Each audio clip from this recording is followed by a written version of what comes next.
শুভ সকাল। প্রতিদিনের pre market আপডেটে আপনাদের স্বাগতম। সূচক 34.89 পয়েন্ট বা 0.64% বেড়ে 5,510 পয়েন্টে অবস্থান নিয়েছে। বাজারে লেনদেনের পরিমাণ দাঁড়িয়েছে 674 কোটি টাকা, যা আগের কার্যদিবসের তুলনায় 4.56% কম।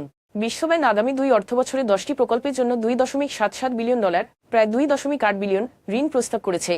তারা বাংলাদেশকে এবছরের ডিসেম্বরের মধ্যে যত বেশি সম্ভব প্রকল্প অনুমোদনের আহ্বান জানিয়েছে, যেটি আগামী ফেব্রুয়ারি জাতীয় নির্বাচনের আগে সম্পন্ন করতে হবে। তৌফিকা ফুডস ও লাভেলো আইসক্রিমের শেয়ার কারসাজির ঘটনায় Bangladesh securities and exchange commission BSEC 3টি বেনিফিশিয়ারি ওনার্স বিও অ্যাকাউন্টে ডেবিট লেনদেন বিক্রি স্থগিত করেছে। সাধারণ বিনিয়োগকারীদের স্বার্থ সুরক্ষায় এই পদক্ষেপ নেওয়া হয়েছে।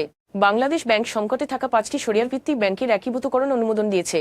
আর্থিক খাত স্থিতিশীল করা এবং ক্রমাবনতিশীল সংকট থেকে এইসব ব্যাংককে রক্ষা করার জন্য এই পদক্ষেপ নেওয়া হয়েছে। বাংলাদেশ ব্যাংক দুর্দশাগ্রস্ত ব্যবসায়ীদের জন্য নতুন ঋণ পুনঃতফসিল নীতি ঘোষণা করেছে। এতে বলা হয়েছে, গত জুলাইয়ের আন্দোলনের আগে বৈদেশিক মুদ্রার পতন, জ্বালানি সংকট এবং বিগত সরকারের দমনপীড়নের কারণে যে ব্যবসাগুলোর ক্ষয়ক্ষতি হয়, ব্যাংকগুলো সে সকল ব্যবসায়ীকে ঋণ পুনঃতফসিলের সুযোগ দিয়েছে। এখন এ পর্যন্তই, ধন্যবাদ।